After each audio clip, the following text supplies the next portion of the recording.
City cable news కి స్వాగతం.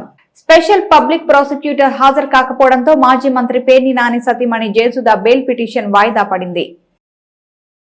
Ration బియ్యం మాయం కేసులో మాజీ మంత్రి పేర్ని నాని సతీమణి జయసుధ దాఖలు చేసిన బెయిల్ పిటిషన్ మరోసారి వాయిదా పడింది. ప్రాసిక్యూషన్ తరపున నేడు కౌంటర్ దాఖలు చేయాల్సిందే. అయితే ఈ కేసులో కౌంటర్ దాఖలు చేసేందుకు స్పెషల్ పీపీగా నియమితులైన విజయ సెలవులో ఉండడంతో న్యాయమూర్తి ఈ నెల 27కి వాయిదా వేశారు. బెయిల్ పిటిషన్ పై ఇది 4వ వాయిదా కావడం విశేషం. కౌంటర్ దాఖలు విషయంలో పోలీసుల తీరుపై ఈ సందర్భంగా న్యాయమూర్తి అసహనం వ్యక్తం చేశారు. భారత రాజ్యాంగ నిర్మాత బిఆర్ అంబేద్కర్ పై అనుచిత వ్యాఖ్యలు చేసిన కేంద్ర హోంమంత్రి అమిత్ షా రాజీనామా చేయాలి అని బహుజన సమాజ్ పార్టీ నాయకులు డిమాండ్ చేశారు. భారత రాజ్యాంగ నిర్మాత నిమ్న జాతుల ఆరాధ్య దైవం డాక్టర్ బిఆర్ అంబేద్కర్ పై పార్లమెంటు సాక్షిగా అనుచిత వ్యాఖ్యలు చేసిన కేంద్ర హోంమంత్రి అమిత్ షా రాజీనామా చేయాలని బహుజన సమాజ్ పార్టీ నాయకులు డిమాండ్ చేశారు. డాక్టర్ అంబేద్కర్ పై అమిత్ షా వ్యాఖ్యలను ఖండిస్తూ బీఎస్పీ రాష్ట్ర కమిటీ ఇచ్చిన పిలుపు మేరకు బిఆర్ అంబేద్కర్ సర్కిల్లో నిరసన కార్యక్రమం నిర్వహించారు. ఈ సందర్భంగా బహుజన సమాజ్ పార్టీ జిల్లా అధ్యక్షుడు పెగ్గం ప్రసాద్ మాట్లాడుతూ క్రిమినల్ చరిత్ర కలిగిన అమిత్ షా కేంద్ర మంత్రి పదవిలో కొనసాగే అర్హత లేదని తక్షణం రాజీనామా చేయాలని డిమాండ్ చేశారు. అమిత్ షాను మంత్రివర్గం నుంచి తొలగించి ప్రధాని నరేంద్ర మోదీ తన చిత్తశుద్ధిని నిరూపించుకోవాలన్నారు. నియోజకవర్గ బీఎస్పీ అధ్యక్షుడు ఎస్ బాలాజీ మాట్లాడుతూ బాబాసాహెబ్ అంబేద్కర్ పై బీజేపీ కపట ప్రేమకు ఈ ఘటన నిదర్శనమన్నారు. మతోన్మాద శక్తుల నుంచి దేశాన్ని రక్షించడం బీఎస్పీకే సాధ్యమన్నారు. ఈ కార్యక్రమంలో పార్టీ నేతలు టీఏ జోన్స్, కాండ్రు చిన్న, బొమ్మిడి విజయ్, జై భీమసేన అధ్యక్షులు బురగా రామారావు, రాజు, కీర్తి, పాతపాటి పాండు, పీతల నాని తదితరులు పాల్గొన్నారు. అనంతరం కలెక్టర్ కార్యాలయంలో వినతి పత్రం అందజేశారు.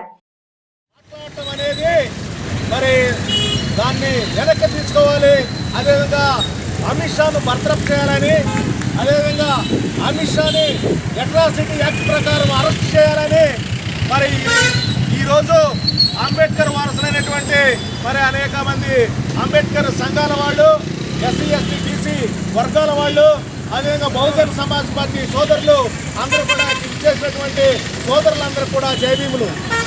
మరి అమిత్ షా గారు ఏమంటారంటే అంబేద్కర్ అని మీరు విచరించడం కన్నా మరి రామనామ జపం చెప్పుకుంటే 7 సంవత్సరాలు 7 జన్మలకి పుణ్యం జరుగుతుందని ఆ విధంగా బాబాసాహెబ్ అంబేద్కర్ యొక్క పేర్లు ఉచ్చరించడానికి అవమానంగా భావించినటువంటి ఆ మతోన్మాది మనుధర్మ శాస్త్రాన్ని ఫాలో అవుతున్నటువంటి అమిత్ షాను వెంటనే బర్తరఫ్ చేయాలని మరి భారతదేశ వ్యాప్తంగా బహుజనుల ఆశాజ్యోతి ఈ దేశానికి మరి ఉక్కు మహిళ పెడన బస్టాండ్ వద్ద ఉన్న శ్రీ అభయాంజనేయ స్వామికి సుమారు 50,000 రూపాయల విలువ గల వెండి పాదుకలను దాతలు సమర్పించారు.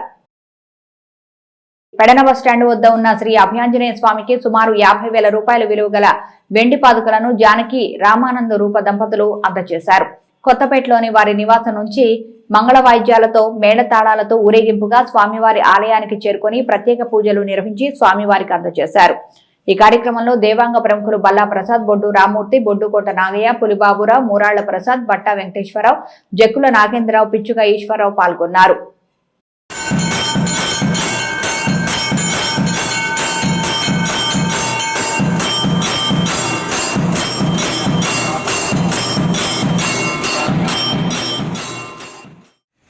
చిన్నతనంలో ఇంటర్మీడియట్ చదివినప్పుడు రెగ్యులర్గా ఈ దేవాలయానికి వచ్చేవాడిని. ఆ టైంలో నేను మొక్కున్నాను లైఫ్లో మంచిగా సెటిల్ అయితే స్వామివారికి వెండి పదాలు చేయిస్తానని చెప్పి. అదే మొక్కు ఇప్పుడు తీసుకోవడం జరిగింది. ఆ వెండి పదాలని మా ఇంటి దగ్గర నుంచి పూజ జరిపించి మేళతాళాలతో ఊరేగింపుగా ఇక్కడికి స్వామివారి దగ్గర తీసుకొచ్చి అజ్మీర్ బాబా సేవా సమాజంలో సెమీ క్రిస్మస్ వేడుకలు ఘనంగా నిర్వహించారు.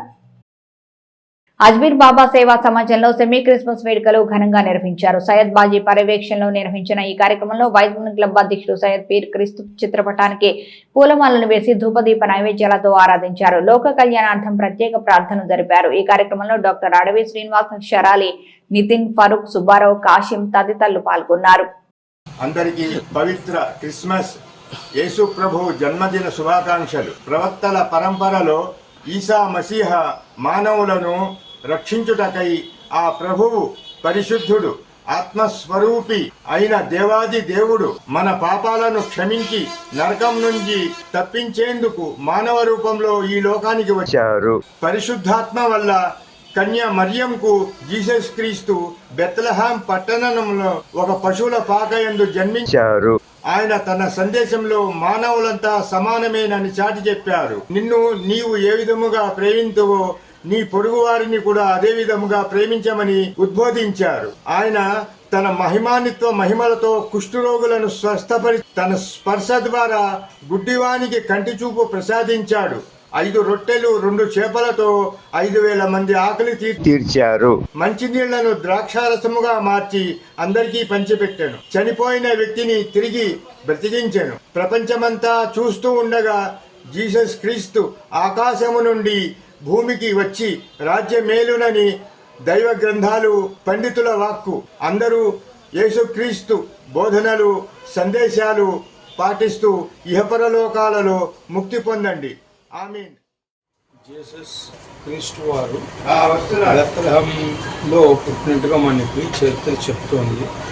ఆయన్ని ప్రపంచం అంతా గౌరవించడం అనేది ఎందుకు జరుగుతుందంటే ఆయన తన ప్రబోధనల్లో సహనంతో త్యాగంతో ఉండమని, దేవుడి మీద విశ్వాసం కలిగి ఉండమని, దేవుడు పంపిన ఒక ప్రవక్తగా గురువుగా ఆయన్ని ప్రజలు గుర్తించి ఆయన మహిమల్ని తెలుసుకుని ప్రపంచవ్యాప్తం అయ్యారు. అవ్వడమే కాకుండా ఆయన తన యొక్క సహనంతో సేవాభావంతో తన మహిమతోటి మానవాళికి ఎంతో సహకరించి ఒక సద్గురువుగా ఒక దైవంగా మరి ప్రపంచంలో అనేక దేశాల్లో కొనియాడబడుతున్నారు. ఈ నెల 27 నుంచి 3 రోజుల పాటు జరిగే కూచిపూడి పతాక స్వర్ణోత్సవాలకు అన్ని ఏర్పాట్లు చేయాలని జిల్లా కలెక్టర్ డికే బాలాజీ అధికారులను ఆదేశించారు. ఈ నెల 27 నుంచి 29 వరకు 3 రోజుల పాటు కృష్ణా జిల్లా మోవ మండలం కూచిపూడిలో నిర్వహించనున్న కూచిపూడి పతాక స్వర్ణోత్సవాలకు చేయవలసిన ఏర్పాట్లపై కూచిపూడిలో జిల్లా కలెక్టర్ డికే బాలాజీ అధికారులతో సమావేశం నిర్వహించారు. ఈ సందర్భంగా కలెక్టర్ మాట్లాడుతూ కూచిపూడి సంస్కృతి సాంప్రదాయాలను భావితరాలకు అందించాలనే లక్ష్యంతో ఉత్సవాలను ఘనంగా నిర్వహిస్తున్నామన్నారు. Kuchipudi heritage arts society, ministry of culture, government of India, AP state creativity and culture mission, Potti Sriramulu Telugu university సంయుక్త ఆధ్వర్యంలో ఉత్సవాలను నిర్వహిస్తున్నామన్నారు. కూచిపూడి నాట్య క్షేత్రమైన కూచిపూడిలో ఈ నెల 27న ప్రారంభోత్సవంతో 29 వరకు పలు కార్యక్రమాలను నిర్వహిస్తున్నందున అధికారులు ఎటువంటి లోటుపాట్లు లేకుండా చేయాలన్నారు. ఈ కార్యక్రమంలో సందర్భంగా ప్రదర్శనలు ఇచ్చేందుకు దేశ విదేశాల నుంచి ముఖ్యంగా Russia, Canada, America, Japan, Germany నుండి కళాకారులు తరలి రానున్నారని అన్నారు. 29వ తేదీ ఆదివారం 2000కు పైగా కళాకారులతో మహాబృంద నృత్యం ఉంటుందన్నారు. ఈ సమావేశంలో DRO K Chandrasekhararao, ZP CEO Kannama Naidu, national council of research and training centre CEO doctor Tadepalli, జిల్లా పర్యాటక శాఖ అధికారి Ramalakshman, Kuchipudi heritage art society ఉత్సవ committee convener doctor Vedantam, Venkata Nagachalapathirao, Kuchipudi కళాపీఠం vice principal doctor Chinta Ravi Balakrishna ఉన్నారు. సిటీ కేబుల్ న్యూస్ సమాప్తం.